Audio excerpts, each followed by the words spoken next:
Like, subscribe, and follow. These are the 3 words we live by. Like us, subscribe to us, and follow us. Yes. Not too close, though, or we'll spot you. Because we want nothing but stealth. And then you'd look funny. You look kind of like a firehouse dog. There we are. If we spotted you. There's some bell you're supposed to press. Yes. Click on that, too. It doesn't ring. I tried it several times. So like, subscribe, and follow us. Click on the bell. Leave us comments wherever you find us. Or if you have something a bit on the longish side. Say you have a question, comment, conundrum, or snark that is more of a missive. A tome, if you will. Or even a tome you'd like to share with us that you think is pretty weird and we would find interesting. Maybe a papal bull. Don't ride those either. Yeah, probably bad idea. Although you would ride in order, right? Papal bull, elk, buffalo. In that order. Do not ride any of them. Yeah. Unless you're in a George Strait song, then you can probably get away with the bull. Where was I now? Oh, question, comment, conundrum, snark, missives, longer things, stories, TITR@netradio.network. This is True, Really News with Scott Combs and Tony Verkinnes. All the news you're about to hear is true. Really? As far as you know. This from Rolling Stone via Patrick Reed. Reedy! Hey, Leica. Vlad. How are you, Mom? Oh, man, this goes back into our history. Keith Moon from The Who. You and me's history. Oh, our history. Yeah, because this... our history. What did I say? Our history. Oh, yeah. So in our history, Keith Moon drove a car. You try to educate him and into still comes out stupid. I don't know. Into a fake... Wait, can I say stupid? He still comes out unbright. Disinsmart. There we go. Unsmarted. So the Who's Keith Moon was known for doing wild things. And not like the fun song. Right. Accounts of whether the Who's Keith Moon did or didn't submerge a Rolls-Royce in a swimming pool vary according to the recollection and doubtless consumption. It's pretty good, Rolling Stone. You would think if in the shape he was in, he wasn't sharing any of these stories, because by the time he woke up and sobered up, it was like, I did what? I did what? Of those present. But we know for sure it's happened now. No, it isn't. Keith died. Legend has it that while celebrating his 21st birthday, the gifted but fatefully self-destructive drummer plunged his Rolls-Royce into the swimming pool at the Holiday Inn in Flint, Michigan, creating one of rock and roll's most enduring pieces of folklore. You remember the story, right? Yeah. In an interview with Rolling Stone in 1972, Moon said he thought the motor car might actually have been a Lincoln Continental belonging to another hotel guest. Doesn't answer the important question. How the hell did you get it in the swimming pool? He said he left off the handbrake and rolled the car into the pool. It wasn't a Lincoln Continental then. They didn't have a handbrake. No. You think Rolls-Royce is dead? Boy, I don't know. I've never been in a Rolls-Royce. Are we sure it wasn't like a Kia? Well, not at that time. It was 1972. Honda? Could have been a Celica. Toyota Celica? Yeah. You remember those? Or a Datsun? Other party guests maintain that... What are Datsuns now? Nissan. That's it. Other party guests maintain that no motor car ended up in the pool at all. Truth is, it doesn't really matter. Urban myth or not, the story endures to the extent it has become the definitive image of rock and roll indulgence. And as such, the car in the pool could only be a Rolls-Royce. This sounds like legislators thinking, or school board members. Minnesota legislators. Right? So to mark the Rolls-Royce Phantom flagship's centenary, 100-year-old things, yeah. And the motor car's place in rock and roll mythology, Rolls-Royce has done the decent thing on what was the eve of Moon's 79th birthday and brought legend to life by submerging an extended wheelbase Phantom, a retired prototype destined for recycling anyway, into a swimming pool. They could have sent it to me. They could have. And which reminds me, in Wouldn't that look cool parked out in front of my house? Top Gear. Have you ever watched Top Gear episodes? People driving by my house, there'd be accidents. Oh, they'd laugh. Bits and pieces. Okay, James May, Captain Slow, owns a Rolls-Royce, a vintage Rolls-Royce, and he lives in London, and he has a garage. The other two are teasing him. Does it even I would too. Does it even fit in the garage? Well, yeah, the first 20 feet of it. There is that. The rest of it hangs out over the sidewalk, apparently. Well, as long as he doesn't put any bumper stickers on it, he should be safe. Anyway, this one has a music history of its own. Uh-huh. The chosen location was Tinside Lido in Plymouth, England, a celebrated Art Deco landmark next to the English Channel. Linked to John Lennon, another of the Phantom's famous clients. The Lido served as a... John Lennon had a Rolls. Yeah. Huh. Let's see. The Lido Kind of plays against type, doesn't it? in some ways.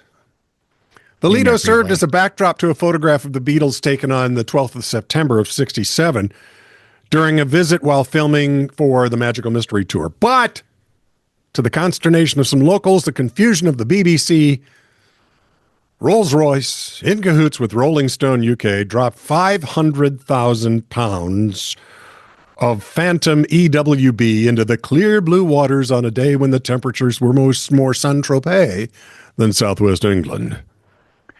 Oh, please, will the British quit whining about being warm? Yeah, because they're not. And so laid to rest the myth for once and for all. It was a Rolls-Royce. Was there ever really a Rolls-Royce in a swimming pool? Yes. And it's what Keith would have wanted. He would have. Hang on.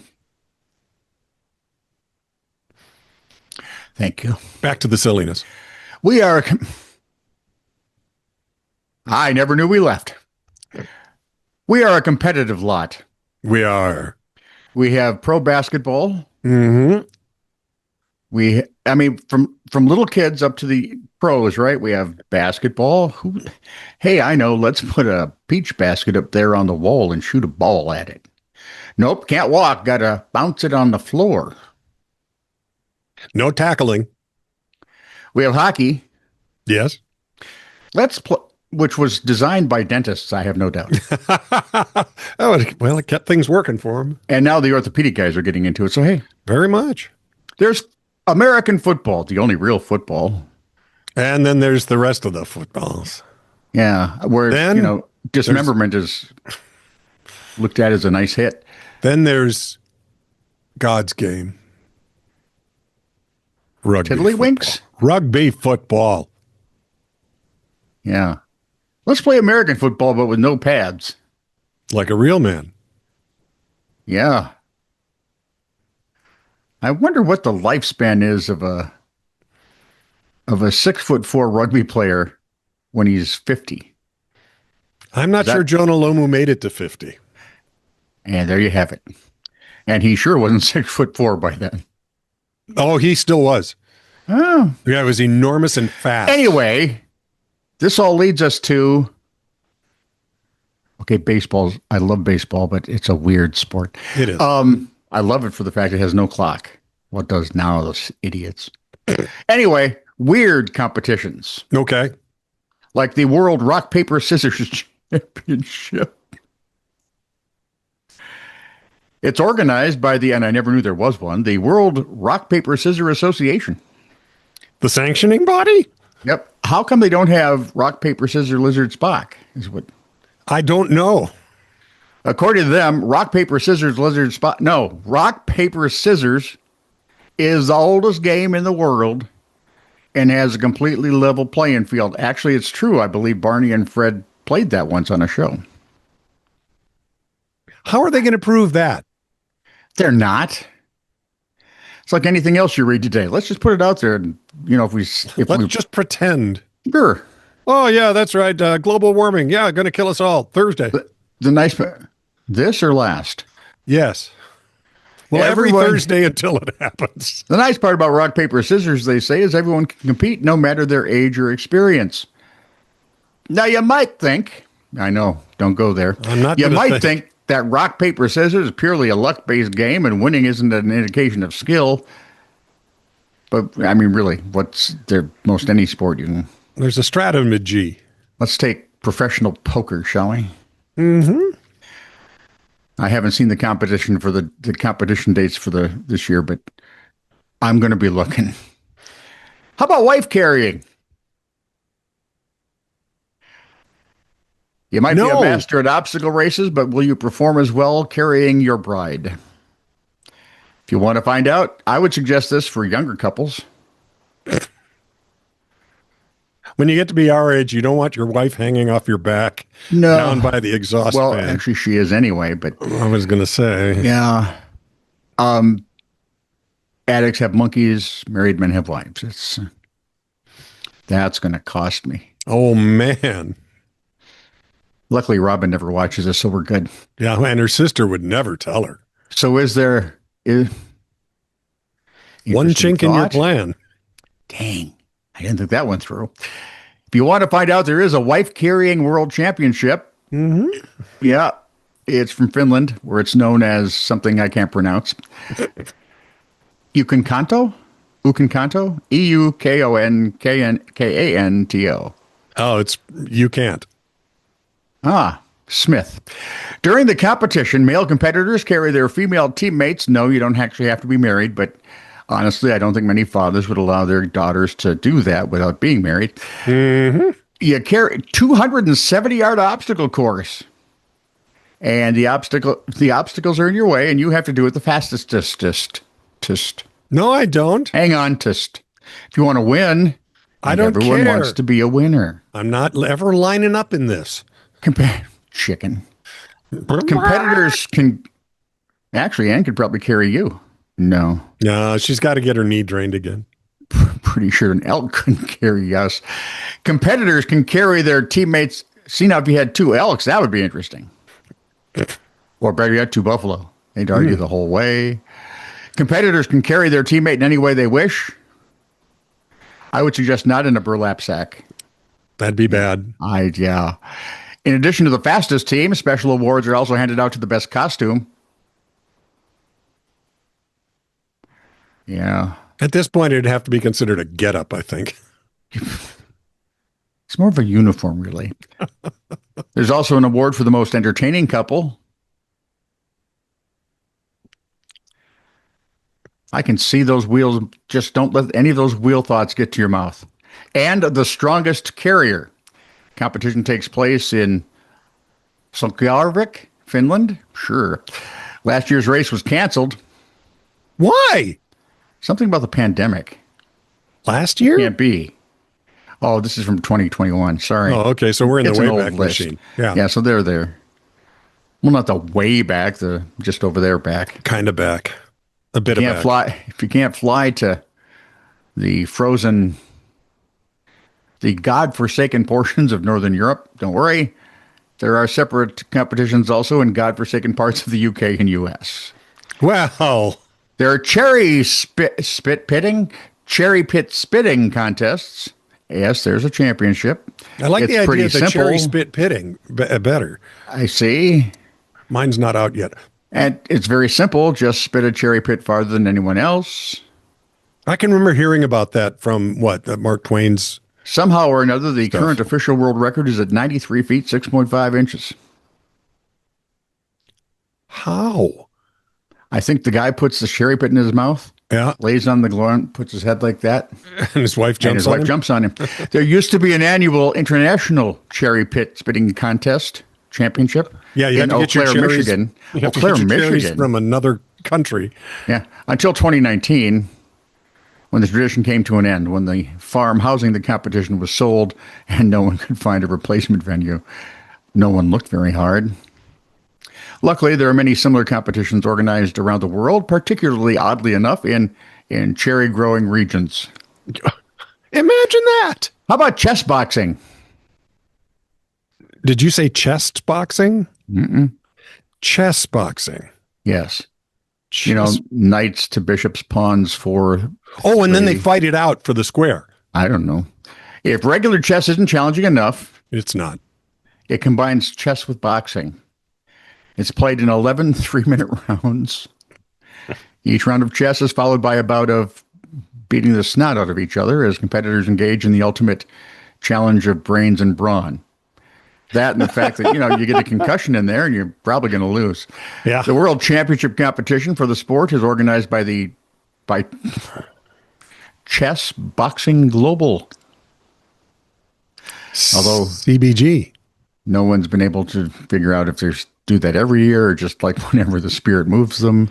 Or whenever they have enough participants that aren't in the hospital. How about the sport of Claw Wow? Yeah, I'll take 6 of those. Or is it Claw Wow because it's the World Santa Championships? What? How do you, Come on, this can't confuse you.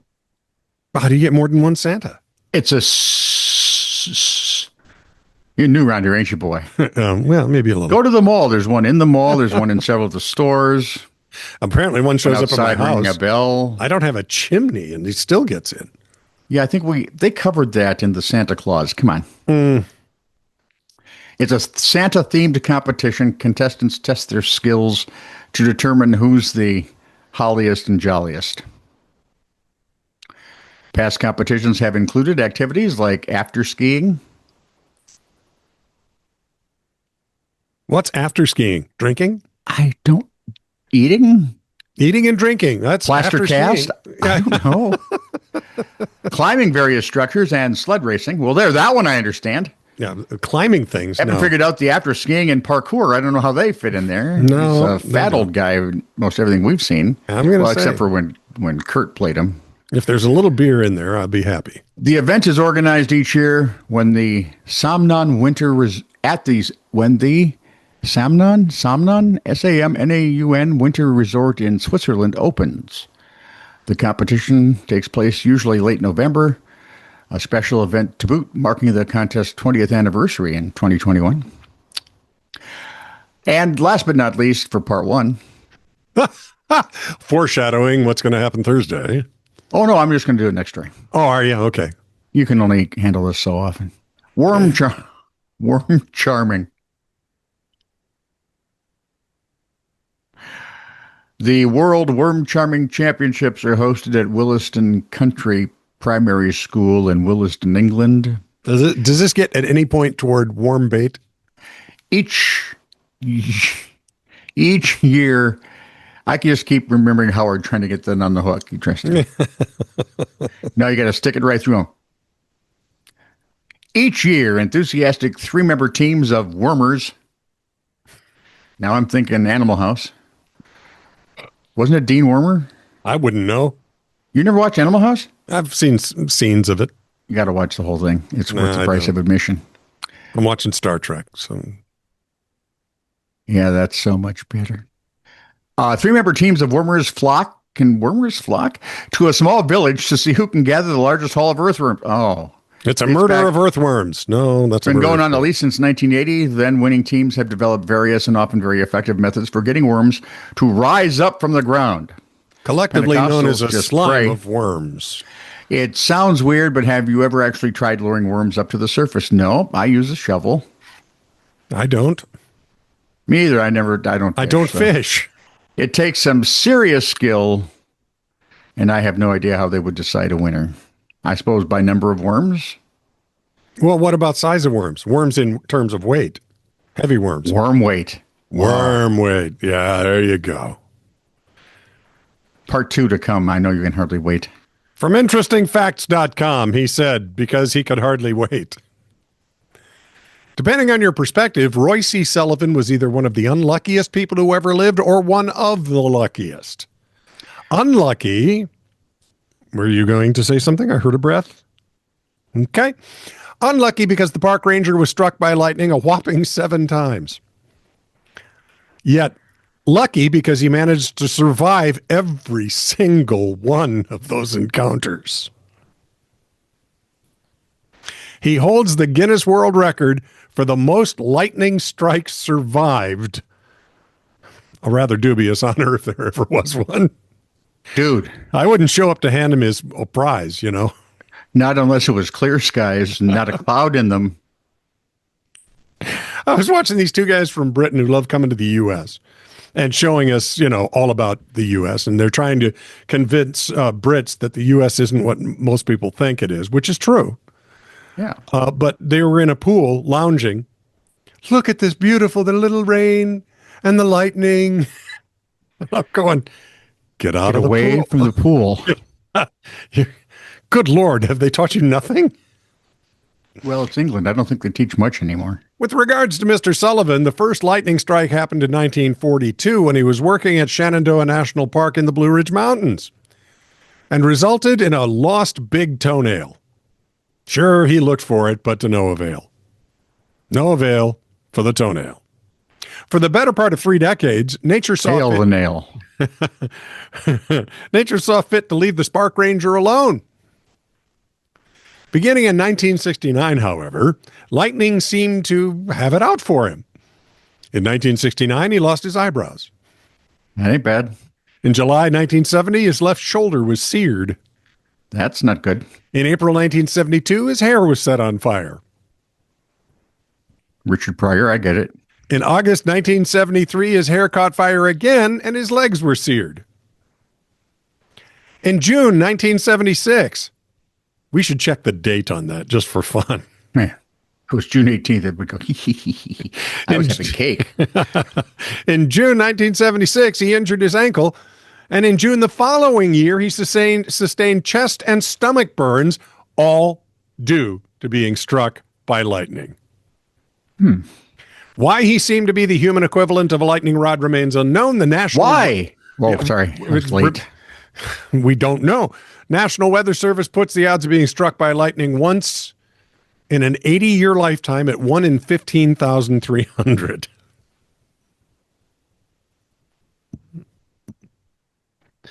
So, making Sullivan a true statistical anomaly, especially considering the fact his wife also survived a lightning strike. Had they thought maybe they should just buy lottery tickets and not stand outside in the lightning? Sullivan passed away in 1983 at the age of 71. Lightning strike? Nope. They say natural causes. They also say electric personality, but let's not get into that now. Once in an 80-year lifetime, 1 in 15,300. He died almost 10 years before that, so it's astronomical. I mean, it would be... We're talking 58. Yeah, the odds would have to be, ain't happening, dude. One would think. So there you go. Finland! Oh, sorry. Yeah. I love my Finns. More weird sports stuff. From Finland. Finland, best known for Mikko Koivu. Oh, yes. Great hockey player. We liked him. Yeah, we did. The wife-carrying world championships, and at a time, they were cell phone gods with the... Nokia. Yeah. You could use old Nokias as bricks to build a house. There you go. Now they have the mobile phone throwing contest. The idea is very simple. Fling a cell phone farther away than the others, you win. There are multiple categories, of course. That house phone, you wouldn't have to buy a house phone because one of those Nokias would still be working. Yep. Phone size and style enter into who wins. Oh, my. Or they might give separate trophies because, we're that kind now. In the original style, you must use basic over-the-shoulder throw, sorry. And you're awarded points based on the length of how far you throw the dang thing. Okay. In freestyle,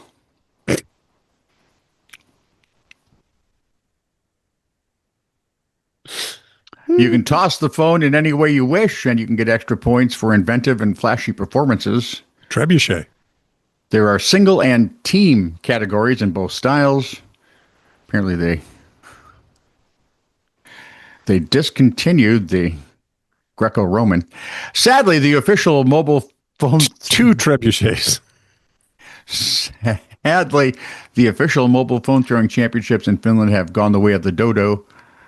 Oh, yeah. If you throw any phones now, it's expensive. Right? Hey, I got a $3,000 phone. Let's go throw it. I don't think so. I've stopped buying expensive phones. I've had it with those guys. There are still phone tossing competitions around the world. If I were you, I'd go and buy a couple of old Nokias. Right? Because they would still be fine after you can shoot them out of a cannon, and while it's flying, it'll make a call. You can shoot them with a cannon. Yeah. Not Frank. I mean a real life cannon. Yeah, I understand. How about bog snorkeling? This could be fun. Sounds relatively dirty. Yeah. Well, I was just going to go with icky. We're talking mud, muck, sludge, and snorkel. Oh, yuck. Can you guess where? Well, someplace in England. It's called the city is Llanwrtyd, Wells. Wales. I'm sorry, you two Wales from Scotland. Yeah, the annual bog snorkeling championships in Wales. That's like Llewellyn. I would say K. The two L's is a K, isn't it? Or something? So it'd be Camworted? Yeah, I can't remember. Convorted Wales? Yeah, Welsh is a very hard language. They need vowels. They need vowels. It's Proto-Hawaiian. They need clothes. The contestant must swim 2 lengths of a 60-yard lane cut into the Wainrid peat bog. Around 150 competitors show up every year. Drunk? I bet they're all guys. They're all guys. And all their wives are going, oh, jeez. I just don't want to do anything. Well, I'll get a new washing machine out of it. Yeah, there you go. The winner in both men's and women's categories. How wrong usually finish in we about are. a minute and a half. There are dog grooming championships. After the dog swims the channel? Now that would be a championship to watch. Send them through the muck and then go. I get one of them hairless ones. Simon Cowell would do that. I would get the hairless dog, so all you have to do is rinse it off. Plenty of categories in the competition. Participating teams compete in different styles, categories for specific dog breeds, and so on. Preparation is no small task either. The winning teams typically start looking for the ideal pup to trim more than a year before the competition. Wow. Sorry. Habit. And they must decide and practice on the look they're going to give the pup. I don't know. We had a poodle. Burp. His name was Antoine Dandy. But you called it yeah, Burp. he was Burp. Yeah. By the end of his life, he had no teeth, tongue hung at the side of his snout. It was kind of like his owner. There are 2 places he did not like. Which were? The vet. Okay. Yeah. And the groomer. Oh, I was going to say, and not the vet. Didn't like getting his hair. He also didn't like the vacuum cleaner, but that's another story. I remember There's the only pancake tossing race. Okay. You've heard of that one, right? Yeah, we've heard of that one. 25 women dressed in their traditional housewife costume race 450 yards through the village, all the while flipping their pancake. Mm-hmm. They flip their flapjacks. Participating in the only race is very exclusive, however. Not only do you need to be a woman, but you also have to live permanently in the village for at least 3 months prior to the competition. Okay.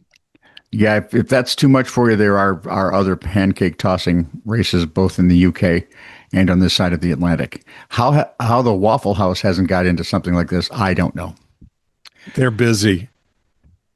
There aren't any official championship games or league for wearing thousands upon thousands of bees on your body, but maybe there should be.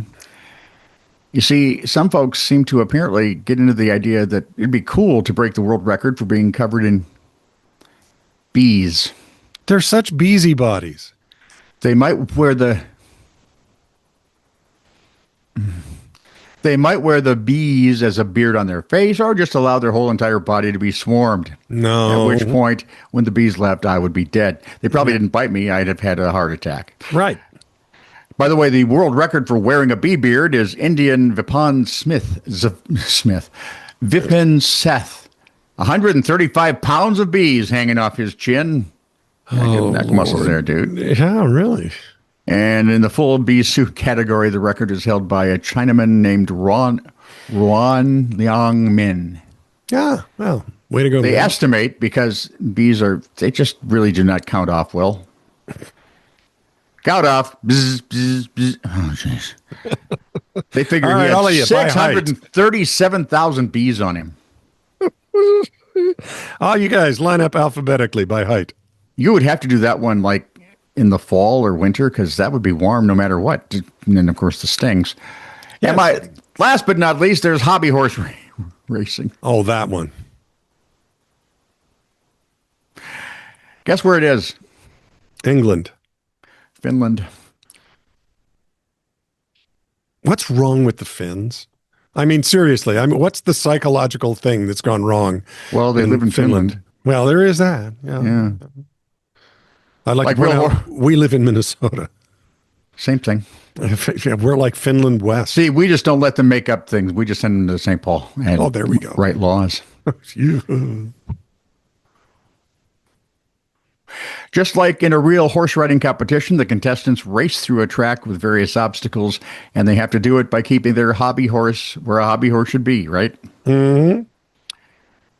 Part of me would like to see just one race. Just one.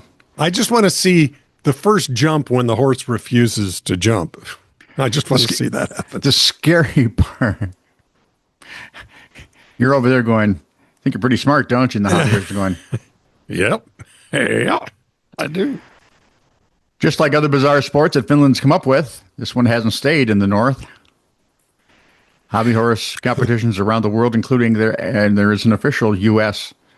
Oh, Lord. Hobby horse. Where is it? Championship. I don't even really. Okay. I don't know. We'll look. That'd be good. The U.S. Hobby Horse. It was August 2nd.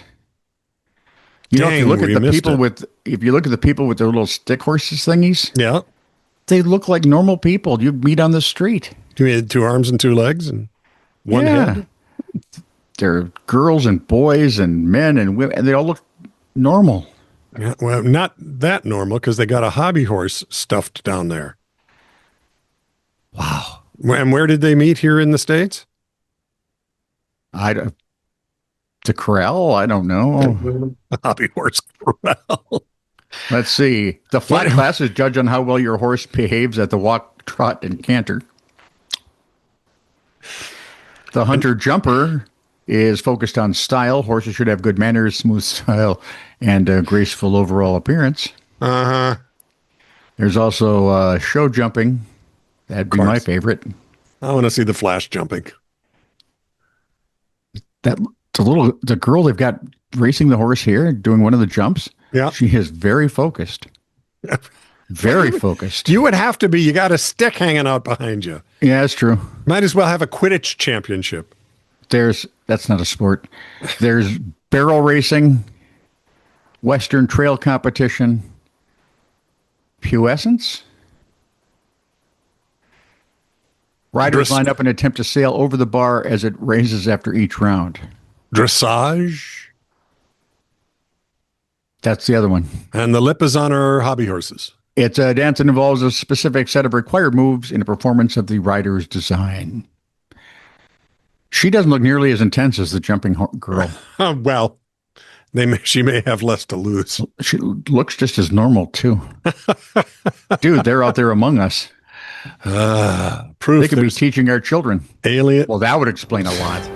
Absolutely. This is true, really news. Send email to TITR@netradio.network.